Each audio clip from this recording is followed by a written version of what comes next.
안녕하세요, 멜묵상. 오늘은 히브리서 6장 13절부터 20절 말씀 보도록 하겠습니다. 네, 히브리서 6장 13절부터 20절은 이제 하나님께서 약속을 반드시 지키신다. 그러니까 너희들은 하나님을 믿고 신뢰해도 좋다. 너희들이 하나님의 약속을 벗어난다면은 안 되겠지만 하나님의 약속 반드시 믿고 신뢰하고 그분을 따르라라는 메시지를 전합니다. 그 중에서 가장 중요한 메시지가 이 19절일 거예요. 우리가 하나님께서 약속하신 이 소망을 가지고 있는 것은 영혼의 닷 같아서 튼튼하고 견고하여 휘장 안에 들어간다라는 표현입니다. 영혼의 닷이라는 게 뭘 의미하는 걸까요? 우리의 인생이 마치 물결에서 둥둥 떠다니는 배 같다라는 의미겠죠. 예. 그러니까 우리가 향방 없이 돌아다닐 수도 있고 표류해 버릴 수도 있습니다. 하지만 닻을 든든히 땅바닥 가장 깊은 곳에 마음속 깊은 곳에 두잖아요. 그럼 우리는 계속해서 신실하게 하나님 잘 섬길 수 있다라는 거죠. 자, 그걸 염두에 두고 주제를 염두에 두고요. 내용 볼게요. 하나님이 아브라함에게 약속하실 때 가리켜 맹세할 자가 자기보다 더 큰 이가 없으므로 자기를 가리켜 맹세하여 이르되 내가 반드시 너에게 복주고 복주며 너를 번성케 하고 번성하게 하리라 하셨더니. 자, 여기서 보면 무슨 얘기냐면 하나님께서 이게 이제 자기를 가리키면서 맹세했다는 게 창세기 22장 혹은 15장 배경이 있습니다. 근데 하나님께서 약속을 주세요. 그리고 하늘의 별과 같이 바다의 모래와 같이 네 자손이 번성하리라라고 약속을 해주세요. 약속에는 맹세가 필요하죠. 우리도 뭐 뭘 걸고 맹세한다, 신을 걸고 신 앞에서 맹세한다 이런 표현을 쓰지 않습니까? 그러니까 우리가 항상 맹세할 때는 우리보다 더 큰 무언가를 두고 맹세를 하는 겁니다. 혹은 보증도 마찬가지예요. 이정규는 똑똑하다. 그럼 어떻게 합니까? 이정규보다 더 뛰어난 권위 예컨대 이정규를 지도했던 대학원이나 신학교 교수님 이런 분들한테 찾아가가지고 이정규는 똑똑한가? 오케이, 그는 똑똑하다. 아니다, 그는 멍청하다. 그러면 너의 보증은 거짓, 너의 주장은 거짓. 뭐 이런 식으로 되는 거 아니겠습니까? 그죠? 마찬가지로 더 큰 존재를 두고 맹세를 하는 거죠. 근데 하나님은 더 큰 존재가 없어요. 그러니까 자기 자신을 가리켜서 맹세하신 거죠. 그러면서 내가 반드시 이 모든 것을 해내겠다라고 약속을 하신 겁니다. 그리고 아브라함은요, 그걸 믿고 오래 참았습니다. 이건 아마 이삭을 주께 제물로 드린 사건을 가리키는 것 같아요. 그래서 오래 참아서 약속을 받았다. 사람들은 자기보다 더 큰 자를 가리켜 맹세하느니 맹세는 그들이 다투는 모든 일의 최후 확정이니라. 그렇죠? 이 말은 이해할 수 있겠죠? 하나님은 약속을 기업으로 받는 자들에게 그 뜻이 변하지 아니함을 충분히 나타내시려고 그 일을 맹세로 보증하셨나니 이것은 창세기 15장에 있는 어떤 한 사건을 배경으로 얘기합니다. 이따 적용할 때 좀 말씀을 드릴게요. 이는 하나님이 거짓말을 하실 수 없는 이 두 가지 변하지 못할 사실로 말미암아 앞에 있는 소망을 얻으려고 피난처를 찾은 우리에게 큰 안위를 받게 하려 하심이라. 무슨 말이죠? 민수기에 보면 이런 말씀이 있어요. 하나님은 시건치 아니하신다. 시건이라는 게 뭘까요?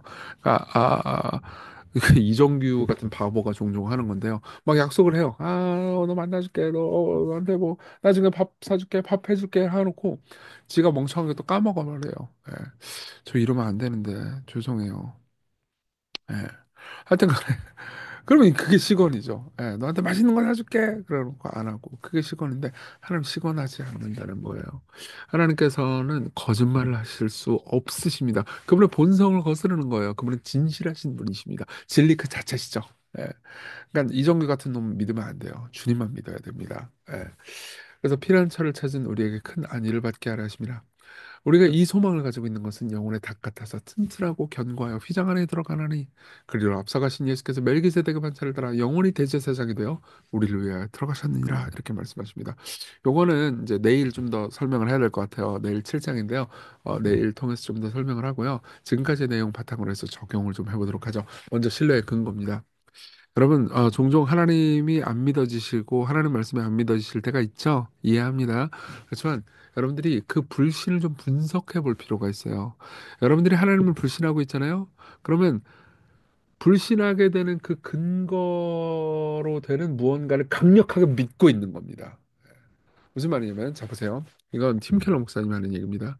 만약 여러분들이 무언가를 의심하고 있다면 그것은 여러분들이 자신의 이성을 신뢰하고 있다는 것을 의미합니다. 그렇죠. 내가 무언가를 의심하고 있을 때 그것은 마치 마음속 깊은 곳에서 내가 지금까지 생각하는 것, 내 논리 회로 구조, 그리고 내 경험에 비추어 볼 때 네가 한 말은 믿음직하지 않아 라고 말하는 거잖아요. 그러면 지금까지 내가 내 논리 구조, 생각, 내 경험을 믿는다는 거잖아요. 그걸 안 믿으면 의심을 할 수가 없죠. 그렇죠?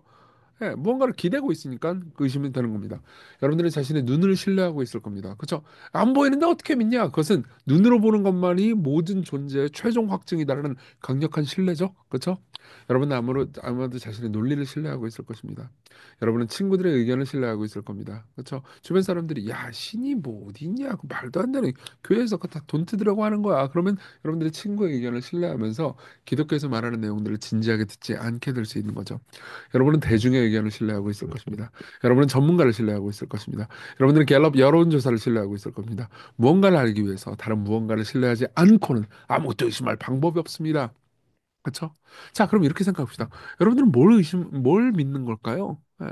하나님의 말씀을 의심하고 있다면, 하나님의 말씀을 여러분들이 별로 기대지 않고 있다면, 여러분들은 다른 것을 기대고 있을 가능성이 높습니다. 돈이 주는 약속, 여러분들의 친구가 주는 약속, 여러분들의 회사가 주는 약속, 여러분들이 가지고 있는 학벌이 주는 약속, 예. 여러분들이 지금까지 해낸 여러분들의 노력이 여러분들에게 약속하는 것, 예. 여러분들의 직관이 여러분들에게 주는 약속, 여러분들의 가족이 여러분들에게 주는 약속, 예. 그런 것들을 강력하게 믿고 있는 거죠. 여러분, 그 정말 믿을 만한가요? 하나님보다 더 믿을 만한가요? 생각해 보십시오. 그분을 신뢰하십시오. 그분은 어떤 분입니까? 네. 아까도 계속 우리가 스스로에 대해서 언약을 맹세로 보증했다고 그랬잖아요. 예. 근데 이게 창세기 15장의 배경이라고 그랬죠. 15장에 이런 말씀이 있어요. 여호와께서 그에게 이르시되 나를 위하여 3년 된 암소와 3년 된 암년소와 3년 된 수양과 산비둘기와 칡비둘 새끼를 가져올지라. 아브라함이 그 모든 것을 가져다가 중간을 쪼개고 쪼갠 것을 마주 대하였습니다. 이게 고대 근동의 맹세 혹은 언약식입니다. 둘이 계약을 맺잖아요. 뭐 너 땅 줘, 내가 돈 줄게. 그러면 언약을 맺잖아요. 혹은 서로 불가침 조약 혹은 군사 동맹을 맺는다고 합시다. 그러면요 짐승을 반으로 딱 쪼개놓습니다. 그리고 둘 다 그 쪼갠 짐승 사이를 쭉 걸어가요. 무슨 의미일까요? 둘 중에 한 명이라도 약속을 어기면 쪼개버렸겠다. 피가 낭자하고 피비린내가 나는 이런 모습으로 만들어버리겠다라는 약속입니다. 그러니까 둘 다 이렇게 말한 거예요. 당신의 약속을 어기면 당신은 쪼개질 겁니다. 내가 약속을 어기면 내가 쪼개지겠습니다. 이렇게 말하는 거죠. 자, 근데요, 실제로 17절에 보잖아요. 그럼 해가 져서 어두울 때 연기 나는 화로가 이것은 하나님의 임재를 상징합니다. 보이며 타는 횃불이 쪼갠 고기 사이로 지나더라. 예. 타는 횃불이 쪼갠 고기 사이로 지나더라. 타는 횃불은 하나님의 임재를 상징하고요. 하나님 혼자 가십니다. 아브라함은 쳐다만 보고 있어요. 그럼 뭘 의미하는 거죠? 하나님께서 아브라함한테 이렇게 말씀하시는 겁니다. 내가 나를 향해서 맹세한다. 내가 약속을 어기면 내가 쪼개지겠다. 네가 약속을 어겨줘. 내가 쪼개지겠다. 이것은 실제로 예수 그리스도께서 당하신 일을 가리키죠. 이사야 53장 8절을 보면요. 예수 그리스도께서 십자가에 달려 죽으실 것을 예언하면서 이렇게 말합니다. 그가 살아있는 자 등의 땅에서 끊어지면, 여기서 끊어지면 쪼개졌다라는 말이기도 해요. 쪼개지면 마땅히 형벌받을 내 백성의 허물 때문이라. 예, 맞아요. 우리가 약속을 어겼습니다. 우리가 불순종했습니다. 우리가 하나님 뜻대로 살지 않았습니다. 그래서 우리가 쪼개지고 우리가 떨어져 나갔어야 했습니다. 그러나 그분이 우리 대신 쪼개주셨어요. 그분이 자기 자신을 맹세해서 하신 이 약속이 얼마나 믿음직합니까? 여러분들이 믿고 있는 걸 생각해 보십시오. 여러분들이 하나님을 의심한다면, 여러분들 하나님을 의심하는 그 기준으로 삼고 있는 무언가를 믿고 있습니다. 그렇죠? 네. 그걸 내려놓으세요. 그리고 우리 같이 기도합시다. 오늘 하나님 돌보심을 신뢰하며 삶을 살아가게 해주십시오. 여러분 돈에 대한 설교 들었잖아요. 바로 어제 들었으니까 기억나시는 분도 많을 거예요. 하나님 신뢰하고 하나님 아버지라고 들어 그랬죠. 그거 붙들고 스스로 맹세하신 하나님을 따르게 해주세요. 그리고 우리가 어떻게 하나님을 의심하든 우리가 하나님보다 더 믿는 것이 있음을 깨닫게 해주시고 그것을 2위, 3위로 내려놓고 당신을 제일 높은 자리에 두는 믿음 주십시오. 우리 같이 기도하겠습니다.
기도하겠습니다. 은혜로우신 하나님, 하나님이 자기 자신을 두고 하신 맹세가 피의 맹세였으며 우리의 모든 잘못의 책임, 우리가 약속을 어겼을 때 우리가 짊어져야 되는, 쪼개져야 되는 책임을 스스로 짊어지신 책임이라는 것을 오늘 배웠습니다.